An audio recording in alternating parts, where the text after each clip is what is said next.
Honoráveis ouvintes, sejam muito bem-vindos a mais um episódio de Extramuros Podcast. Sou Washington Clark dos Santos, seu anfitrião, e, no episódio de hoje, conversarei com o diretor regional da 5ª Região Integrada de Segurança Pública pelo Departamento Penitenciário de Minas Gerais, o policial penal Itamar Rodrigues, abordando o tema benefícios sociais e econômicos da utilização da mão de obra carcerária, com ênfase em boas práticas adotadas naquela regional e, principalmente, a experiência implementada pela multinacional Black & Decker em parceria com a penitenciária Professor Aloysio Inácio de Oliveira, em Uberaba, Minas Gerais. Antes de abrir a palavra para ti, Itamar, quero aqui externar minha admiração, meu apreço e meu orgulho por ter visto o teu crescimento pessoal e profissional a partir do momento em que estivemos à frente da Subsecretaria de Administração Prisional. Temos observado naquele período muitas dificuldades por ti superadas, algumas delas inclusive de origem na própria administração, na subsecretaria. Eu quero aqui só reforçar esse meu apreço por ti e agradecer também pela sua disponibilidade em estar conosco e transmitir aqui as suas percepções sobre o tema os impactos econômicos e sociais da utilização da mão de obra carcerária. Itamar, no último sábado, dia 20, na coluna Espaço Aberto, o jornal O Estado de São Paulo trouxe um editorial assinado pela professora Cláudia Pita, que é especialista em ética, governança e compliance, e também mestre em Direito pela Universidade Federal do Rio Grande do Sul e diretora do Instituto Brasileiro de Direito Empresarial, IBRADEMP, no qual ela aponta experiências em curso no Rio Grande do Sul e exemplos de benefícios alcançados com a diminuição da taxa de reincidência comparando Noruega e Estados Unidos, sugerindo assim os ganhos nos negócios e o impacto social do uso da mão de obra prisional. Tu acreditas que tais impactos devam ser potencializados para beneficiar também a unidade prisional, seus profissionais e o sistema prisional como um todo? Primeiro, agradecer você, Dr. Clark, pelas palavras iniciais. Penso que nem mereço tanta consideração. E dizer que dos desafios que enfrentamos aqui na época que o senhor esteve aqui na gestão, né, da subsecretaria, só me fizeram, na verdade, foi melhorar enquanto ser humano, profissional, gestor do sistema prisional. Me oportunizaram aí poder implementar, né, os conceitos que a gente aprende durante a faculdade, durante a experiência vivida na gestão. Então, muito obrigado ao senhor, tanto pela época, pelo apoio, tanto quanto pelas palavras agora e a oportunidade de poder participar desse podcast. Em resposta à pergunta, acho que é um desafio muito grande no sistema prisional brasileiro, né, e também mineiro, é realmente fazer com que a mão de obra carcerária, essa utilização da mão de obra, seja revertida aí para as próprias unidades prisionais e para o sistema prisional num todo. Fazer-se aí um estudo mais aprofundado desses impactos seria interessante até para a proposição dessa implementação e de como isso poderia beneficiar o sistema de forma econômica, também é lógico. As unidades precisam passar por reformas e às vezes nós estamos aí verificando que o Brasil passa por questões de dificuldade financeira, o Estado de Minas Gerais passa por dificuldades financeiras, então nós precisamos aí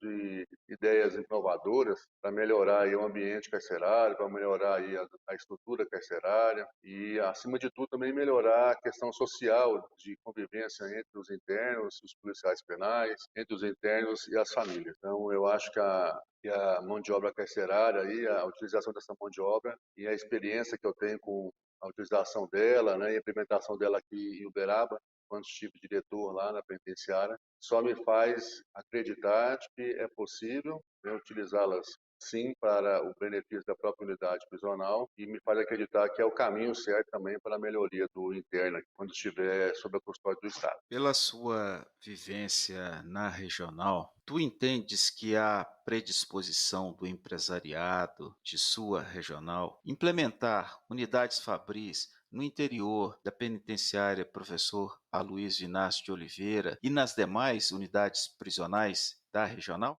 Clark, eu acho que existe, né? Infelizmente, ainda de forma muito acanhada, mas existe essa predisposição dos empresários aqui da nossa região de investir e de apoiar a questão tanto econômica e também social de empregar o preso dentro da unidade prisional. Mas, infelizmente, no Brasil e na nossa região também não é diferente. Ainda impera muito preconceito, os empresários têm muito receio de que isso seja relacionado a uma coisa negativa à indústria dele ou à própria empresa dele, que a sociedade entenda que isso é uma coisa ruim, né? Porque nós temos muito preconceito. Mesmo assim, nós temos buscado aí, incessantemente conversar com as associações de indústrias, com a Associação de Comércio, tanto de Uberaba quanto da região, para estimular e incentivar isso. Nós tivemos através do diretor-geral da penitenciária de Uberaba, né? Uma boa notícia semana passada, inauguramos junto com a empresa de fraldas uma extensão dessa empresa dentro de uma oficina de trabalho que lá dentro existe. Então, eles estão inicialmente empregando aí 10 indivíduos privados de liberdade, podendo estender isso aí até mais. Então, o empresário esteve lá, eu também estive, nós fizemos uma pequena solenidade com a presença dos próprios presos, dos policiais penais, e nós vimos que o empresário realmente ficou empolgado com como é gerido o sistema, de como são feitas as parcerias, as nuances do contrato, né, a legislação do contrato de parceria, que beneficia tanto o empresário como o próprio indivíduo privado de liberdade, que isso tem um alcance social muito importante, e até anunciou lá, predispôs, que se der tudo certo, essa parceria poderia ser ampliada, até que, quem sabe, com a ocupação da outra oficina de trabalho por ele lá, colocando uma máquina lá para fabricação de outro tipo de fralda. Então, quer dizer, existe a predisposição, mas a gente vê que ainda acanhada, na minha opinião, aí, por falta de informação, por falta de muito preconceito, né, por parte da sociedade ainda brasileira. Itamar, os executivos municipais e outros órgãos estaduais, onde estão instaladas as unidades prisionais da Quinta Regional, buscam mão de obra prisional para execução de atividades de limpeza, manutenção, obras e melhorias nos bens públicos? Né, doutor Clark?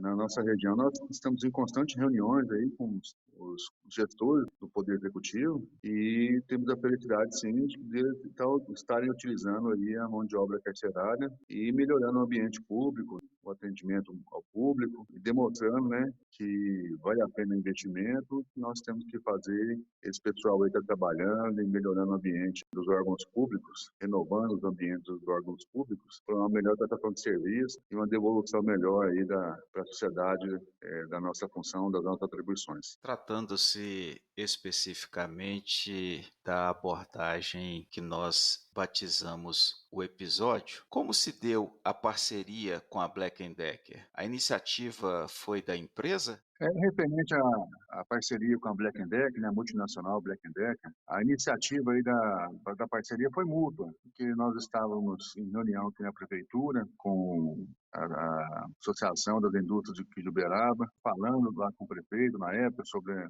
possibilidade da utilização da mão de obra carcerária em todos os setores, né, público e privado. E aí um dos gerentes que estavam lá, da Black Decker, nós tivemos a oportunidade de conversar, se mostrou muito interessado, visitou a unidade prisional e o ambiente lá, os prédios, né, que lá existiam, lá, as oficinas de trabalho. E daí nós conversamos uma longa conversa, várias reuniões, porque existia na época uma resistência da parte americana da empresa, né, de colocar os indivíduos privados de liberdade para trabalhar, porque não é uma política, não é costume americano fazer essa prática lá. Nós tivemos reuniões tanto com o núcleo brasileiro aqui, quanto o presidente, né, da Black Decker, que tem a expansão também na China. E aí, depois de muitas conversas, muitas reuniões, né, algumas quebras de paradigma, foi implementada aqui a oficina de trabalho, que deu muitos frutos, foi muito salutar. A empresa só elogiou, porque o indivíduo que está aqui dentro, recolhido, interno, ele deu uma resposta boa para a empresa, foi fabricado mais de 6 mil itens mensais de parte de um eletrodoméstico deles, um ferro, mas infelizmente aí com o advento da pandemia e as dificuldades financeiras globais das empresas, a parceria ficou paralisada e, infelizmente, agora, nesse ano, eles recolherão o maquinário. Mas, como eu disse aí na outra pergunta, nós já conseguimos, nesse mês, implementar uma nova oficina de trabalho lá, de fabricação de fraldas, e que ocupa o mesmo espaço que a Black Decker ocupava. Itamar, você tem os números de quantos internos participaram do projeto e qual o impacto econômico de imediato foi observado quanto aos preços dos eletrodomésticos ali fabricados? Entre internos masculinos e femininos, passaram por lá mais de 100 internos, mas fixos, né, que estariam ali nas oficinas, cerca de 40. Porque houve, numa época, a rotatividade, nós tivemos a oportunidade de treinar os internos masculinos e femininos, até para certificar eles e eles terem um diploma, né, profissional da função ali que estava sendo exercida de montagem ali de peças e montagem de componentes, montagem de ferro elétrico. Passaram lá pelas oficinas mais de 100 internos, mas que trabalhavam lá todos os dias cerca de 40, entre masculinos e femininos. Não tenho aí mensurado o custo final, né, de economia da empresa, porque como fabricava pequenas componentes, né, as internas femininas produziam, né, pequenos componentes, vários pequenos componentes, e os internos masculinos já trabalhavam na montagem, né, do ferro elétrico tradicional da Black Decker. Nós não tivemos também a oportunidade de estar conversando com a empresa e mensurar esses custos. Posso te dizer, né, isso nos foi no passado na época, que mensalmente, entre a montagem de ferro elétrico e a produção de itens, eram mais de 600 mil itens fabricados mensalmente aí pelos internos aqui da penitenciária, né, de Uberaba, sendo uma extensão aí da empresa Black Decker. Itamar, pelos benefícios então relatados, nós ficamos indagando do motivo, a razão pela qual foi interrompido o projeto. Essa interrupção foi temporária em decorrência da pandemia ou teve a sua finalização permanente? Ela foi interrompida temporariamente. No primeiro momento não foi nem por questão da pandemia, no primeiro momento foi interrompida pela mudança do mercado global, mundial, né? E aí o gerente que tomava conta gerente aqui da fábrica de Uberaba nos comunicou que seria suspensa temporariamente, o maquinário ficou dentro da penitenciária e as oficinas da linha de produção de itens, né, pequenos itens para o ferro elétrico, para o ferro a vapor, continuou também por algum tempo. Mas aí depois, com o advento da pandemia, isso veio piorar e a empresa realmente nos anunciou a desativação total e a retirada do maquinário lá de dentro das oficinas. Apesar de ter sido uma ótima parceria, tanto para a empresa, economicamente e socialmente falando, tanto para a penitenciária também, para os internos e para a sociedade uberabense aqui em si, que nós vimos na época uma diminuição no índice de reincidência criminal, nós vimos uma diminuição no ritmo, né, vamos dizer assim, acelerado das questões dos procedimentos internos ali, da insubordinação às vezes dos internos, da animosidade dos internos. Infelizmente, a empresa, por questões que nos foi dito na época, por questões financeiras, de competitividade mesmo, ela optou por a desativação aí desse braço que estava na penitenciária. Há outras experiências semelhantes em algumas das outras unidades prisionais da Quinta Regional? E, mais importante, há espaço físico nas unidades prisionais para o incremento de unidades Fabris? Acho que eu já mencionei isso, né, anteriormente. A nossa dificuldade aqui na região, né, na Quinta Risco, é justamente unidades de médio e grande porte que tenham espaço físico, né, apropriado para a implementação da mão de obra, né, dos internos.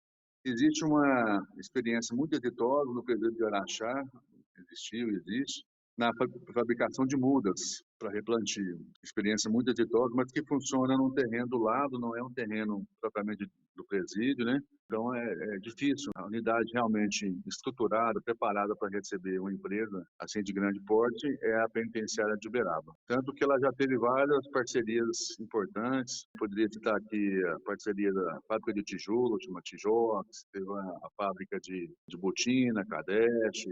Nós tivemos aqui a Palito Gina, que fabricava aí prendedores de roupa, a própria Black Decker.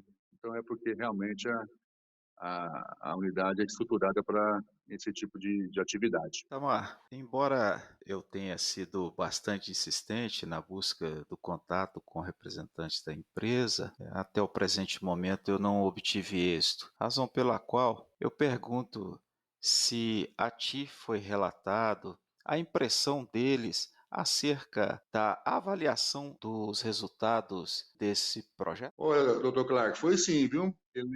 O gerente aqui, né, era responsável pela fábrica aqui da Black Decker na época. Ele relatou que, pela empresa, a experiência foi muito exitosa, foi muito boa, economicamente. Surpreendeu, né, positivamente os executivos da Black Decker, porque tinham um pé atrás, tinham muito receio de que a imagem da empresa poderia ficar prejudicada, que a produtividade não poderia ser muito ruim, que a qualidade do material que seria produzido lá não teria uma boa qualidade, mas nós não tivemos esse tipo de problema. A produtividade foi boa, as metas que foram traçadas pela empresa foram cumpridas lá pelos internos. Então, realmente, o repasse que me foi dado na época só de bons frutos, né, da parceria, mas que infelizmente, como eu citei agora há pouco, a questão da economia global, da globalização e da competitividade, eles estariam encerrando, né, a fabricação de alguns itens aqui em Uberaba e repassando a fabricação desses itens para outro país ou para outra região do país aqui do Brasil. Como é uma multinacional, ele me falou que nem sabia se teria continuidade, né, na fabricação desses itens aqui em Uberaba e no Brasil, mas que a experiência teria sido muito exitosa. E na sua avaliação, falando especificamente da utilização da mão de obra carcerária, no tocante aos impactos na segurança da unidade, como tu enxergas esses resultados? Olha, doutor Clark, como já mencionei anteriormente aí, enxergo de forma importantíssima esse tipo de atividade, esse tipo de ação dentro da unidade prisional. Às vezes é difícil para a sociedade civil enxergar essa importância, o cidadão enxergar essa importância, mas para nós que somos do sistema prisional, que somos da Polícia Penal, e está no nosso cerne, né, como eu disse também anteriormente, está na nossa essência, promover a segurança, promover o policiamento interno e externo do estabelecimento prisional e também a ressocialização diante da lei de execução penal do nosso país. Então, eu enxergo, e a minha experiência me diz, que é de fundamental importância a educação e o trabalho dentro de uma unidade prisional. Faz com que a animosidade, faz com que o comportamento, a disciplina dos internos ali seja diferente. Realmente, quando lidamos com unidade que não tem esse tipo de atividade, impacta diretamente na disciplina dos presos, impacta diretamente nas questões de convívio com os outros presos, animosidade com o policial que está fazendo um atendimento, com o policial que tem que fazer os procedimentos de segurança, de revista, de busca lá dentro da cela. Então, realmente, o trabalho é de fundamental importância para a nossa atividade fim. E falando enquanto sociólogo, isso é ainda mais importante para as questões sociais, porque o ser humano está lá dentro recolhido, ele precisa ter uma oportunidade de melhoria. Nós precisamos de fomentar essas questões aí de colocar o indivíduo lá dentro para trabalhar e para estudar. E mais do que isso, né? O senhor falou no começo da nossa entrevista sobre governança, nós estamos aí, nos últimos tempos, aqui na regional, fazendo levantamento de dados, levantamento de atendimentos, justificando, vamos dizer assim, para a sociedade, mostrando para a sociedade os dados, os nossos dados, a nossa entrega da nossa função, mostrando a importância do atendimento, mostrando a importância do policial penal. Acho que é muito importante aí para convivência e o retorno desse indivíduo, principalmente, melhor para a sociedade. Eu acho que o maior desafio da Polícia Penal, em todos os tempos, né, sempre foi e ainda é devolver o indivíduo lá, que fica lá dentro recolhido, lá, interno, melhor, um pouco mais preparado, para que ele volte ao seio da comunidade dele e volte a ser importante para a sociedade, volte a ser produtivo para todos nós, fazendo da nossa nação melhor. Caríssimo, nos aproximando do encerramento, renovo aqui o meu agradecimento pela sua disponibilidade e seu depoimento, homenageando em sua pessoa a todos e todas policiais penais da 5ª Regional Integrada de Segurança Pública. Deixo aqui o espaço para que faças tua mensagem final. Força e honra, meu caro. Sou eu que agradeço, né, essa oportunidade de poder estar participando desse importante podcast. Também gostaria muito de parabenizar você pela iniciativa, principalmente de estar tocando num tema tão sensível, tão delicado, que enfrenta tanto preconceito aí por parte da nossa sociedade brasileira, mas que precisa ser falado, precisa ser mais divulgado, né? Precisa ser mais esclarecido à sociedade, tocar na ferida de verdade. Eu entendo que nos meus 24 anos aí de serviço público voltado ao sistema prisional, à polícia penal, nós percebemos que só nos últimos anos, após alguns eventos desastrosos, alguns eventos violentos ocorridos em outros estados, que realmente a sociedade voltou os olhos, de alguma forma, para o sistema prisional, a polícia penal e da importância desse sistema para a segurança pública como um todo. Também os nossos demais órgãos de segurança, nossas co-irmãs, Polícia Federal, Rodoviária Federal, Civil, Militar, viram a importância, a biblioteca existente no sistema prisional, dentro da Polícia Penal, tanto nas questões de dados de segurança, como nas questões de dados de atendimento, de trabalho ao preço. Então, nós percebemos que existe uma mudança, apesar que ainda tímida, no pensamento da cúpula das polícias como no todo. E o senhor aí, tocando nesse assunto, fazendo podcasts aí, tem acompanhado atentamente e ouvido aí as entrevistas, ouvido aí as participações, importantíssimo. Fiquei muito feliz de ver alguns colegas regionais aí que já deram a sua contribuição. O último podcast aí, gostaria de comentar, importantíssimo também, esclarecendo aí de forma cabal aí as questões da revista pelo Boliscan, pelo Raio-X, uma dúvida muito grande aí entre os policiais penais, entre os servidores administrativos, da insegurança de passar nesse aparelho. O último entrevistado aí foi formidável e ele esclareceu muito bem, me deixou muito feliz, até compartilhei aqui com os servidores, compartilhei com a equipe de trabalho aqui da regional. Então, eu que agradeço ao senhor aí essa oportunidade, reiterando aí, tanto de estar falando aqui, de contribuir um pouco da experiência que nós temos na área. Desejo sucesso a você, a toda a sua equipe. Um forte abraço a você, me despedindo aqui, desejando que Deus abençoe você, ilumine a sua vida e lhe proporcione grandes coisas e grandes conquistas. Fica com Deus, força e honra. Honoráveis ouvintes, este foi mais um episódio de Extramuros Podcast. Sou Washington Clark dos Santos, seu anfitrião, e no diálogo de hoje, nosso convidado foi o policial penal Itamar Rodrigues, diretor regional da 5ª Região Integrada de Segurança Pública pelo Departamento Penitenciário de Minas Gerais. Acesse nosso site www.extramurospodcast.com, Extramuros com H. Confira todos os episódios, inscreva-se, comente, inclusive por áudio, compartilhando nosso propósito. Será uma honra receber o teu contato. Sou muito grato pela audiência, grande abraço e até breve.